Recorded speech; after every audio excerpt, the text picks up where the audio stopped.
நம்ம சைவ விருந்து சேனலில் இன்றைக்கி செய்ய போகிறது தக்காளி சட்னி.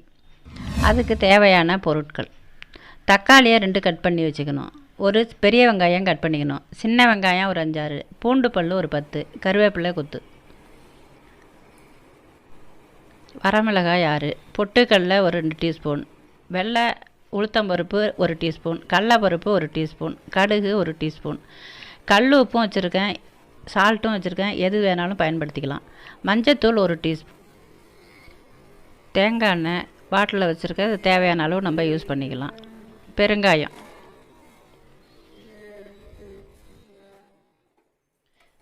கடாயில் ஒரு 2 ஸ்பூன் எண்ணெயை விட்டு வெங்காயத்தை போட்டு வதக்கிட்டு, அதோடு சேர்ந்து பெரிய வெங்காயம், சின்ன வெங்காயம், பூண்டையும் போட்டுடலாம். பூண்டையும் போட்டு லேசாக செத்த கொஞ்சம் வதக்கணும். அதை வதக்கினதுக்கு அப்புறம் கொஞ்சம் அப்படியே லேசாக கொஞ்சம் வதக்குங்க. அப்படியே சுற்றி வதக்குனிங்கன்னா கொஞ்சம் எண்ணெய் பத்தலைன்னா கொஞ்சம் விட்டுக்கலாம். விட்டு அதை அப்படியே வதக்கிட்டு அதுக்கப்புறமா அதில்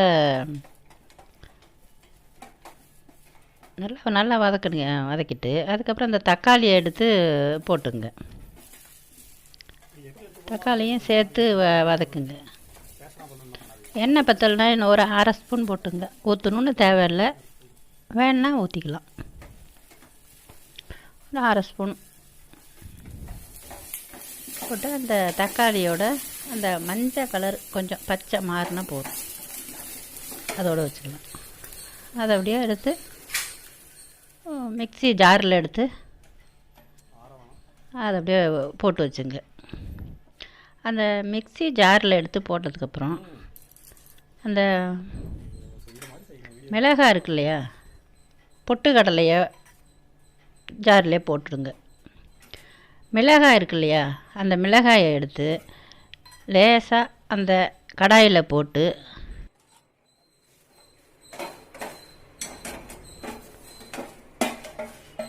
லேசாக வறுத்துருங்க.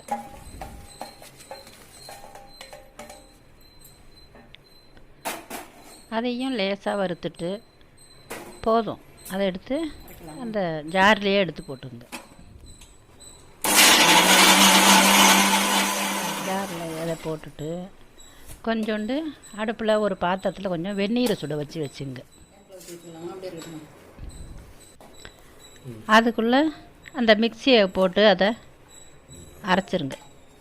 மிக்சியில் போட்டதை நல்லா நைவாக அரைக்கணும்.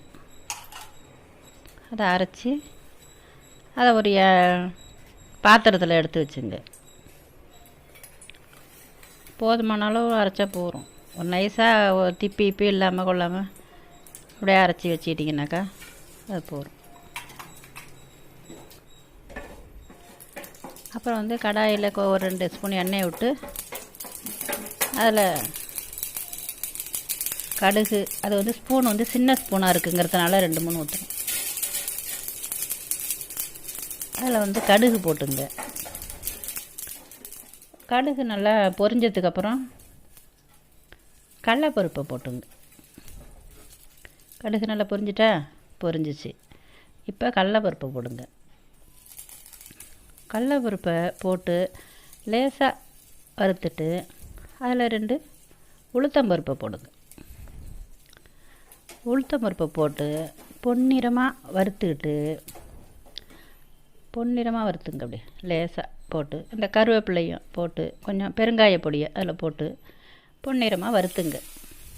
வறுத்துட்டு அதில் இந்த மிக்சியில் அரைச்சி வச்சுருக்கோம் இல்லையா சார், அந்த விழுதை எடுத்து அதில் போட்டு அந்த வெந்நீர் கொதிக்க வச்சுருக்கோம் இல்லையா, அந்த கொதிக்க வச்சுருக்கிற வெந்நீரை விட்டு கழுவி அதில் போட்டால் அதிலே சேர்ந்து கொஞ்சம் கலந்துங்க. வெந்நீரை ஊற்றி கழுவி அதில் ஊற்றி கொஞ்சம் நல்லா கலந்துக்கிட்டு அது சுவைக்கு தேவையான அளவு கலந்து அதை ஊற்றிடுங்க. நல்லா கலக்கிட்டு சுவைக்கு தேவையான அளவுக்கு உப்பு கொஞ்சம் போடலாம். நல்லா கலக்கிடுங்க. கொதி வரட்டும். அதுக்கொல்லையும் உப்பு கொஞ்சம் போட்டுடுங்க. போதுமான அளவு அவங்கவுங்க எவ்வளோ டேஸ்ட்டு வேணுமோ அந்த டேஸ்ட்டுக்கு தகுந்தாப்புல உப்பு, சில பேருக்கு கூட இருக்கும், சில பேருக்கு குறைச்சலா இருக்கும். அதனால் அவங்க டேஸ்ட்டுக்கு தகுந்தாப்புல உப்பு போட்டுங்க. நான் வந்து கல் உப்பும் வச்சுருக்கேன், சால்ட்டும் வச்சுருக்கேன். எது தேவையோ அதை யூஸ் பண்ணிக்கலாம். இப்போ நல்லா கொதி வந்துருச்சு, நல்லா கொதிக்கட்டும். நல்லா கொதி வந்ததுக்கப்புறம் நல்லா வாசனை வரும், கொதிச்சா நல்லா வாசனை வரும். அப்படி கொதி வந்ததுக்கப்புறம் அதை எடுத்து ஒரு பாத்திரத்தில் ஊற்றி வைக்க வேண்டியது தான். இப்போ சுவையான தக்காளி சட்னி ரெடி ஆயிடுச்சு. நீங்களும் வீட்டில் செஞ்சு பாருங்கள். எப்படி இருந்துச்சுன்னு கமெண்டில் சொல்லுங்கள். சந்தேகம் இருந்துச்சுன்னா அதையும் கமெண்ட்லேயே சொல்லலாம். சேனலை சப்ஸ்கிரைப் பண்ண மறந்துடாதீங்க. மேலும் ஒரு சுவையான ஒரு விருந்தோடு உங்களை சந்திக்கிறோம்.